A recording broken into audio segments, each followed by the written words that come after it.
ഞങ്ങളുടെ ഒരു ഞായറാഴ്ചയിലെ വ്ളോഗാണ് കേട്ടോ അത്. ഞങ്ങൾ രാവിലെ എഴുന്നേറ്റ് കുളിച്ച് ഞങ്ങളുടെ തൊട്ടടുത്തുള്ളൊരു ക്ഷേത്രത്തിൽ പോയല്ലോ.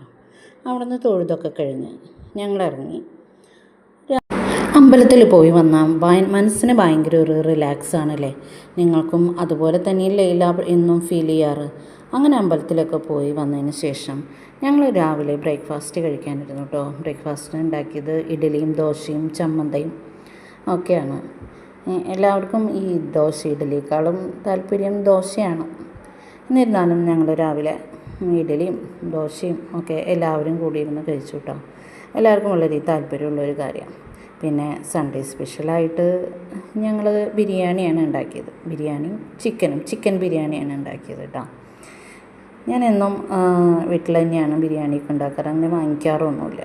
അങ്ങനെ ഞങ്ങൾ ചിക്കൻ ഉണ്ടാക്കി, ബിരിയാണി ഉണ്ടാക്കി, ഞങ്ങളെല്ലാവരും കൂടി കഴിച്ചു. ഈ പ്രാവശ്യം സാധാരണ ചിക്കൻ ഉണ്ടാക്കിയതിനേക്കാളും വ്യത്യസ്തമായിട്ട് ചിക്കൻ വറുത്തിട്ടാണ് കേട്ടോ ഉണ്ടാക്കിയത്. നിങ്ങൾക്ക് ബിരിയാണി കണ്ടിട്ട് എങ്ങനെയുണ്ടെന്ന് തോന്നുന്നു? നല്ല ടേസ്റ്റ് ഉണ്ടായിരുന്നു. എനിക്ക് നല്ല ടേസ്റ്റ് ഉണ്ടായിരുന്നു കേട്ടോ. ഇത് കണ്ടോ, ചിക്കനും ബിരിയാണിയും കൂടി എടുത്ത് ഞങ്ങൾ എല്ലാവരും കൂടി കഴിച്ചു. ഞങ്ങളങ്ങനെ എല്ലാവരും ഒന്നിച്ചാണ് കേട്ടോ. സൺഡേ മാത്രമാണല്ലോ എല്ലാവർക്കും കൂടി ഒന്നിച്ച് ഭക്ഷണം കഴിക്കാൻ പറ്റാറ്. ജോലിയൊക്കെ ഉള്ളതല്ലേ, ക്ലാസ്സിലും ഒക്കെ പോകുന്നതല്ലേ. അപ്പോൾ ബിരിയാണി ഉണ്ടായി, ചിക്കൻ, ഞങ്ങൾ സാലഡ് ഉണ്ടാക്കിയായിരുന്നു കേട്ടോ. പിന്നെ കുപ്പിയിൽ വെള്ളം സ്പെഷ്യലായിട്ട് ഇങ്ങനെ വാങ്ങിക്കാറുണ്ട് കേട്ടോ. അങ്ങനെ ഞങ്ങൾ എല്ലാവരും കൂടി ഇരുന്ന് ഭക്ഷണമൊക്കെ കഴിച്ചു. ഇത്രയേ ഉള്ളൂ കേട്ടോ ഇന്നത്തെ വീഡിയോ. അപ്പോൾ എല്ലാവർക്കും ബായ്.